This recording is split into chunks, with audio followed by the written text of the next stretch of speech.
और मराठे 3 में लड़ रहे थे, तब मराठों ने दिल्ली पे कब्जा करने की कोशिश की। मराठों ने कहां कब्जा करने की कोशिश की? तब दिल्ली को यदि किसी बंदे ने बचाया था तो वो बंदा था डेविड ऑक्टरलोनी। दिल्ली को बचाने वाला आदमी कौन था?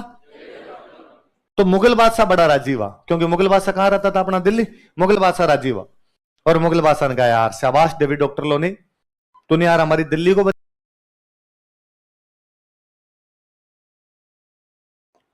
दिल्ली को बचाने वाला आदमी कौन था?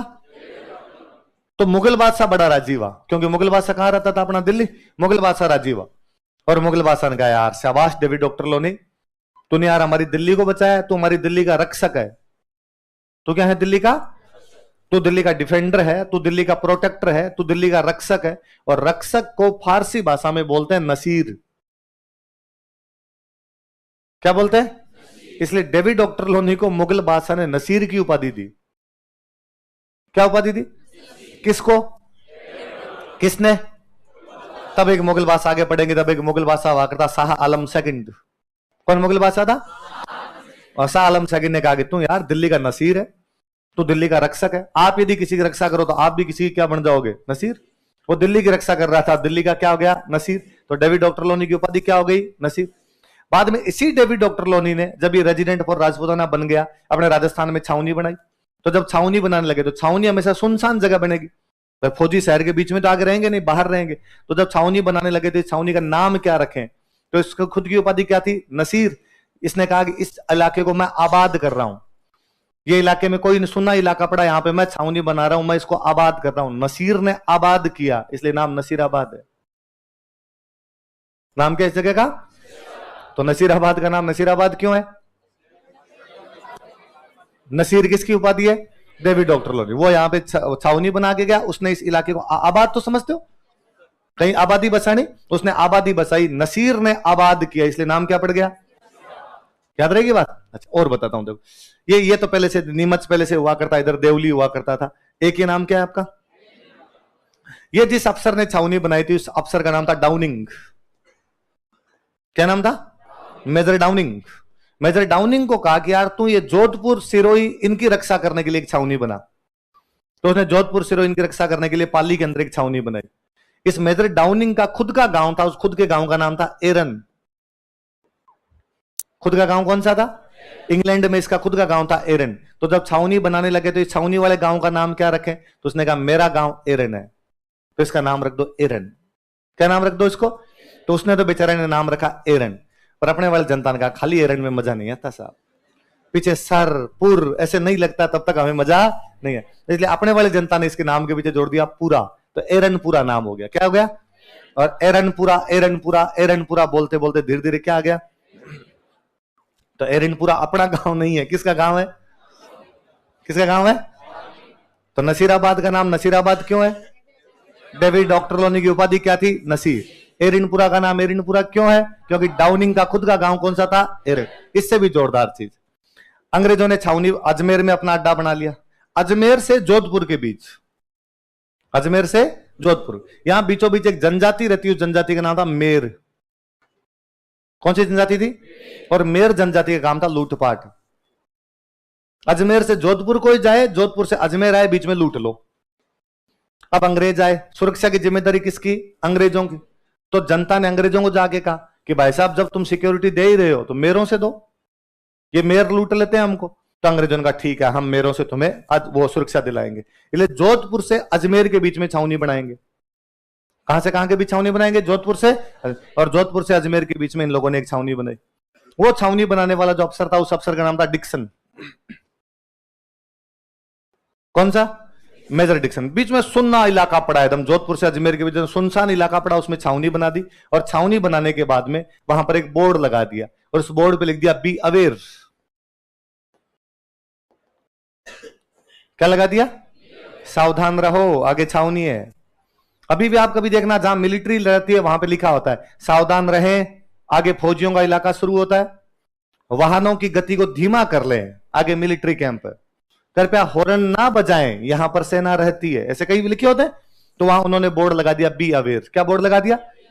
Be aware. बी अवेयर, ये जनजातियों का इलाका, लूटपाट हो सकते है, थोड़ा ध्यान रखें। बी अवेयर, आगे फौजी रहते हैं। तो ध्यान रखें आप, तो क्या क्या बोर्ड लगाया गया, बी अवेयर। छावनी वाली जगह पे क्या बोर्ड लगाया, अब अपने वाली जनता छावनी की तरफ जाके आती, वापस कोई पूछता किधर जाके आए थे, कि बी अवेयर जाके आए थे। कहां जाके आए थे, तो be aware be aware be aware be aware करते करते ब्यावर है। इसलिए आप देखिए ब्यावर की स्पेलिंग बी अवेयर है।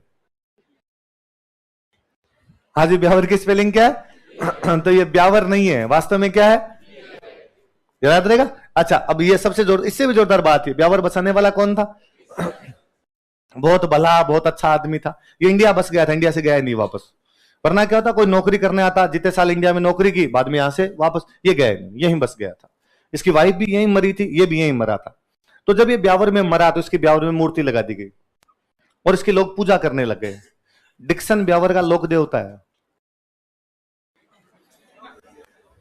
डिक्सन ब्यावर का, आजादी आई, आजादी आने के बाद में किसी ने डिक्सन की मूर्ति हटा दी। किसी में राष्ट्रवाद की भावना आई, किसी ने कहा ये अंग्रेजों की मूर्ति हमारे शहर में नहीं लगने देंगे, हटा दो इनकी मूर्ति, और डिक्सन की मूर्ति हटा दी। डिक्सन की मूर्ति हटा दी तो ब्यावर में लगातार 4 साल बारिश नहीं हुई। डिक्सन की मूर्ति वापस लगाई, ब्यावर में बरसात हुई। डिक्सन क्या है ब्यावर का। अच्छा, मैंने बताया जनजातियों का इलाका था, जनजातियों का इलाका था, इसलिए रक्षा करनी जरूरी है। तो छावनी बनाई तो भी शहर बनाया भाई। छावनी का मतलब फौजी रहेंगे, फौजी रहेंगे तो उनके परिवार रहेंगे, परिवार रहेंगे तो दुकानें बनेगी, तो छोटा मोटा यूं गांव टाइप का तो बस ही गया, यहाँ पे आबाद तो ही गया इलाका। इसलिए इसके चारों तरफ दीवार बनाई, शहर के चारों तरफ क्या बनाई कि यार जनजातियों का इलाका है, कहीं कोई गांव में आगे लूटपाट ना कर ले, क्या पता फौजी सो रहे हो और रात को ही आगे लूटपाट कर जाए, इसलिए चारों तरफ क्या बना दी जाए, दीवार। शहरों के चारों तरफ जो ये दीवार बनती है इसको बोलते हैं परकोटा। क्या बोलते हैं, रैम्पार्ट। आप जयपुर देख लो, आपने पुराने वाला जो जयपुर, उसके चारों तरफ घाट गेट, अजमेरी गेट, संगानेरी गेट बने हुए। अब जोधपुर देख लो, पुराना जो शहर है उसके चारों तरफ 4 दीवारी। आप पुराना कोई शहर देखिए, उसके चारों तरफ क्या मिलेगी आपको, रक्षा के लिए 4 दीवारियां बनाई जाती थी। भारत का अंतिम शहर जिसके चारों तरफ 4 दीवारी बनाई गई थी, ब्यावर है। ब्यावर के बाद में जितने भी शहर बसे हैं उनके चारों तरफ 4 दीवारी, के बाद में अंग्रेजों का राज था, अंग्रेजों ने कहा अब हम सुरक्षा अपने आप अपने हिसाब से कर लेंगे, 4 दीवारियां बनाने की आवश्यकता, क्योंकि पहले हमले ज्यादा हुआ करते थे। मैंने बताया था अंग्रेजों के आने के बाद हमले होने क्या हो गए थे, बंद।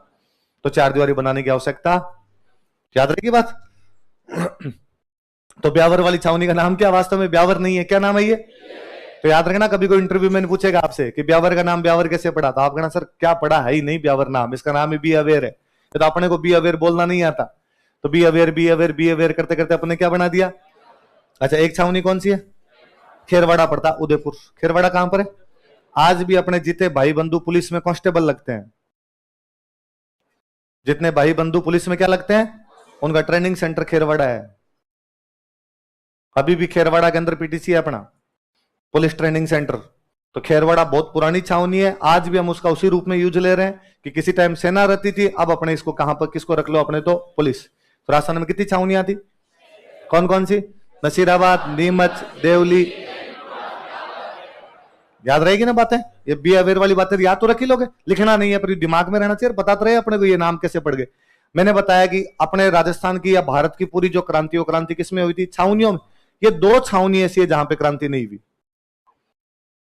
ब्यावर और खेरवाड़। अब सवाल ये है भाई, ये तो सबको ही पता है छावनियों में क्रांति हुई, कहां नहीं हुई, वो सवाल ज्यादा इंपॉर्टेंट है। कोई ये पूछेगा ऐसी कौन सी छावनियां थी जहां पर क्रांति हुई नहीं, तो कौन सी छावनियां थी, आपने स्टार लगा के लिखो, सबसे काम की बात ये।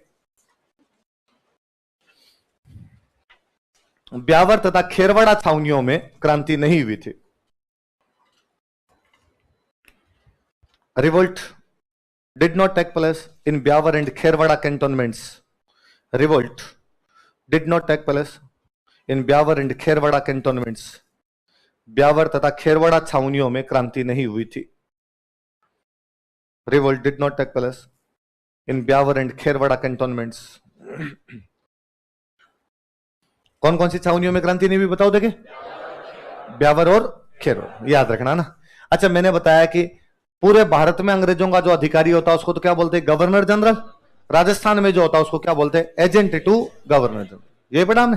और हमारा पहला एजेंट टू गवर्नर जनरल जो था वो कौन था, अब्राहम। और अपने तो क्रांति पढ़नी है। क्रांति के टाइम में अपना जो एजेंट टू गवर्नर जनरल था उसका नाम था जॉर्ज पैट्रिक लॉरेंस। क्या नाम था? George Patrick Lawrence. कौन है जॉर्ज पैट्रिक लॉरेंस? कौन है? एजीजी। तो कोई पूछेगा 57 की क्रांति के टाइम राजस्थान का एजीजी कौन था, तो कौन था? George Patrick Lawrence. क्या नाम दोबारा बोलो? आगे मॉडर्न पढ़ोगे तो पढ़ोगे, 3 भाई थे, तीनों इंडिया में नौकरी करके गए। इनका एक भाई था जॉन लॉरेंस, वो जॉन लॉरेंस तो बाद के अंदर भारत का गवर्नर जनरल बना था। इनका एक भाई था हेनरी लॉरेंस, हेनरी लॉरेंस को लखनऊ में क्रांति में मार दिया था। एक भाई है जॉर्ज पैट्रिक लॉरेंस, ये अपने कहां पे रह के गया था? एक परिवार में 3 भाई, तीनों आरएस। ये मान लो आप उस समय आरएस वही हुआ करता। तो अपना एजीजी कौन था राजस्थान का, बताओ देखे? George Patrick Lawrence. लिखो, क्रांति के दौरान ड्यूरिंग रिवोल्ट, क्रांति के दौरान during revolt George Patrick Lawrence Rajasthan का एजीजी था। George Patrick Lawrence was AGG of Rajasthan. George Patrick Lawrence Rajasthan का एजीजी था। George Patrick Lawrence was AGG of Rajasthan. George Patrick Lawrence Rajasthan का एजीजी था। कौन था राजस्थान का एजीजी? George Patrick. अब एक एक छावनी का हिसाब किताब करें तो पहली छावनी लिख लो नसीराबाद, 1 नंबर हेडिंग डाल लो नसीराबाद।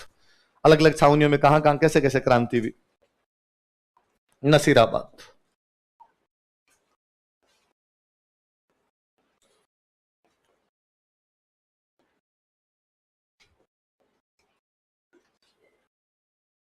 क्या नाम है छावनी का, बताओ देखे? नसीराबाद छावनी। नसीराबाद कौन से जिले में पड़ती है? अजमेर। अजमेर में एजीजी का हेडक्वार्टर, एजीजी का हेडक्वार्टर, इसलिए वहां पर थोड़ी सुरक्षा रखनी ज्यादा जरूरी है अजमेर के अंदर। तो अंग्रेज अजमेर का पूरा ध्यान रखते। तो अजमेर के अंदर अंग्रेजों ने एक टुकड़ी लगा रखी है, सेना की एक टुकड़ी अजमेर के अंदर लगा रखी है। उस टुकड़ी का नाम है 15th बंगाल नेटिव इन्फेंट्री। मैं बता देता हूं क्या है, सुन लो एक बार। क्या नाम है उस टुकड़ी का? 15th Bengal native infantry. Infantry का मतलब होता है पैदल सेना। इन्फेंट्री का मतलब क्या होता है? बंगाल की पैदल सेना, टुकड़ी नंबर 15। बंगाल की पैदल सेना होगी, उनमें पैदल सेना के अंदर जो 15वीं नंबर की टुकड़ी थी उसको क्या बोल देंगे अपने? 15th Bengal native infantry. क्या बोल देंगे? 15th Bengal native. बंगाल भी भूल जाओ, ये बंगाल तो मैंने केवल कुछ बात बताने के लिए आपको बता दिया, अपने इतना याद रखना है। 15th नेटिव इन्फेंट्री क्या होगा बताओ देखे? 15th native. और अब से जब भी मैं नेटिव इन्फेंट्री बोलूं आप इसको लिखोगे एनआई। क्या लिखोगे?